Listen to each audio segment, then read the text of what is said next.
Dragilor, uitați de conflictele geopolitice sau de scandalurile politice de la Chișinău. Adevărata bătălie pentru supremație care a împărțit generația Z în două tabere radicale se dă între două tinere de 20 de ani. Două fete superbe, ambele din Republica Moldova, ambele milionare în vizualizări, dar care vând două realități complet paralele. În colțul roșu o avem pe Iuliana Beregoi, idolul copiilor cu minți, fata care umple sala Palatului, care transpiră pe scenă de la 12 ani și care strigă în gura mare: tot ce am e muncit de mine. În colțul albastru, sau mai bine zis colțul auriu, o avem pe Andreea Bostănică, supranumită regina TikTok-ului. Ea nu vinde bilete la concerte, ea vinde un stil de viață. Opulență, buchete de trandafiri cât o mașină, vacanțe misterioase în Dubai și bolizi de lux primiți cadou de la admiratori anonimi.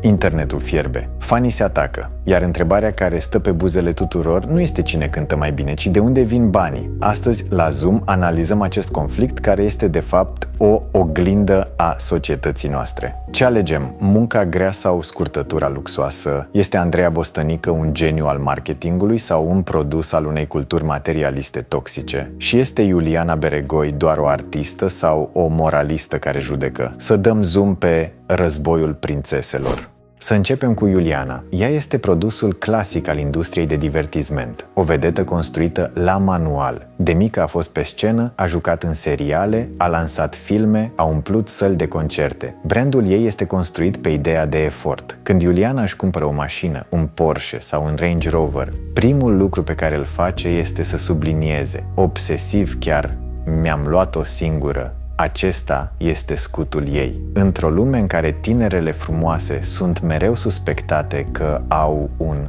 sponsor, Iuliana folosește munca drept armă de apărare. Ea vinde publicului ideea de meritocrație. Dacă muncești ca mine, poți să ai și tu. Este un mesaj pozitiv, sigur, agreat de părinți, dar în același timp, această nevoie constantă de a se justifica trădează o frustrare. Iuliana pare deranjată nu de faptul că ea muncește, ci de faptul că altele par să obțină aceleași lucruri sau mai mult mai ușor.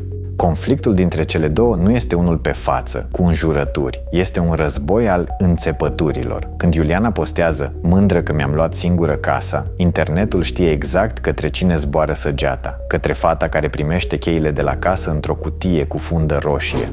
Trecem acum la Andreea Bostănică. Dacă Iuliana este artistul, Andreea este influencerul suprem. Cifrele ei pe TikTok sunt astronomice. Are o bază de fani globală, nu doar românească. Dar ce vinde Andreea? Ea nu vinde muzică, deși scoate piese. Ea vinde aspirație. Vinde visul că e suficient să fii frumoasă și carismatică pentru ca universul, sub forma unor bărbați bogați, să te răsfețe. Andreea Bostănică a devenit centrul controverselor în momentul în care cadourile au început să devină exorbitante. Nu vorbim de parfumuri, vorbim de un Mercedes G-Class Brabus, de Maybach-uri, de vile, vorbim de milioane de euro.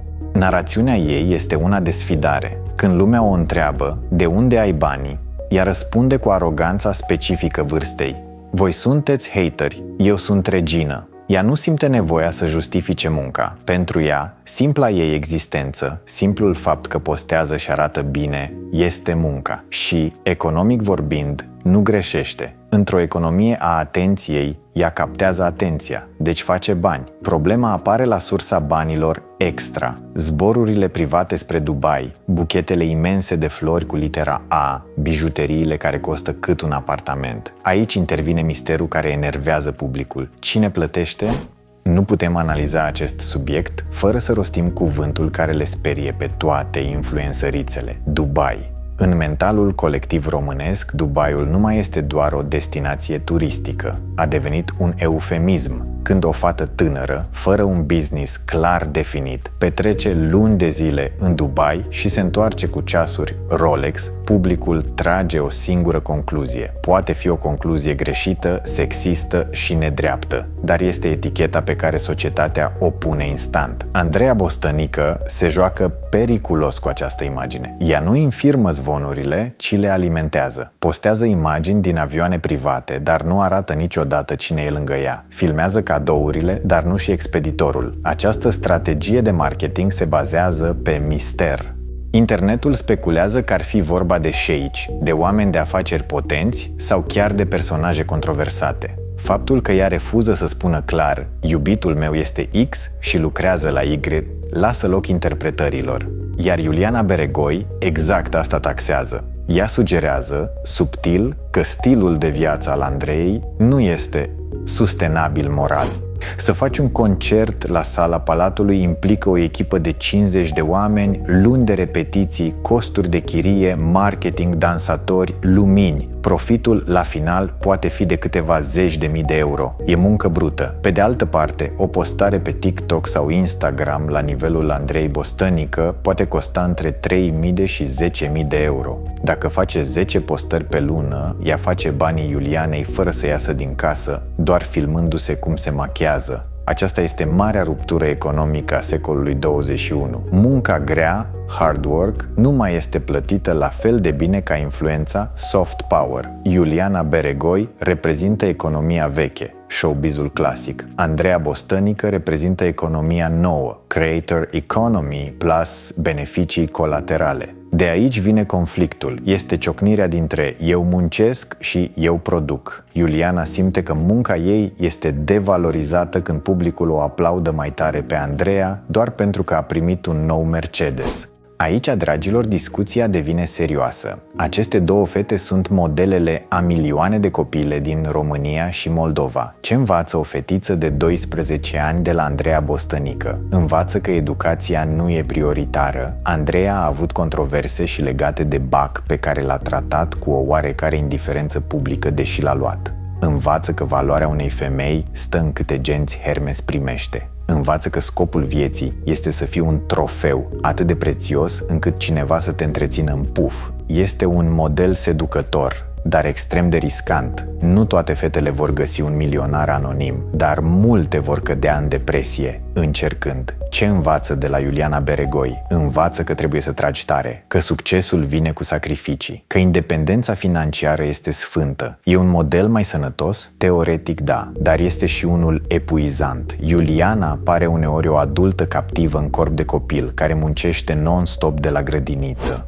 În final, războiul dintre Beregoi și Bostănică este artificial. Ambele sunt, de fapt, produse de marketing excepționale. Iuliana vinde povestea cenușăresei care muncește, Andreea vinde povestea prințesei care primește. Publicul are nevoie de ambele povești. Unii vor să fie inspirați să muncească, alții vor să evadeze într-o fantezie de lux. Dar dacă dăm zoom până la capăt, vedem o ironie tristă. Ambele sunt tinere, ambele sunt bogate și, probabil, ambele sunt extrem de singure într-o lume în care toată lumea le judecă portofelul. Diferența e doar cine plătește nota de plată, fanii prin bilete sau admiratorii prin transfer bancar. Voi ce ați alege? Demnitatea muncii grele sau confortul luxului oferit pe tavă? Aceasta a fost analiza noastră despre meciul anului în showbizul moldo-român. Voi în ce tabără sunteți? Tegie Team Beregoi, adică muncă și independență, sau Tinca Team Bostanica, lux și viață bună? Credeți că Andreea își cumpără singură cadourile ca strategie de marketing sau chiar există un prinț misterios în spate? Scrieți-mi părerea voastră sinceră în comentarii, chiar sunt curios cum vedeți voi situația. Iar dacă vreți să vedeți ce se întâmplă când opulența dispare și rămâne doar realitatea dură, dați click pe episodul care apare acum pe ecran. E o lecție de viață pe care niciun influencer nu vrea să o învețe, dar pe care toți ar trebui să o știe.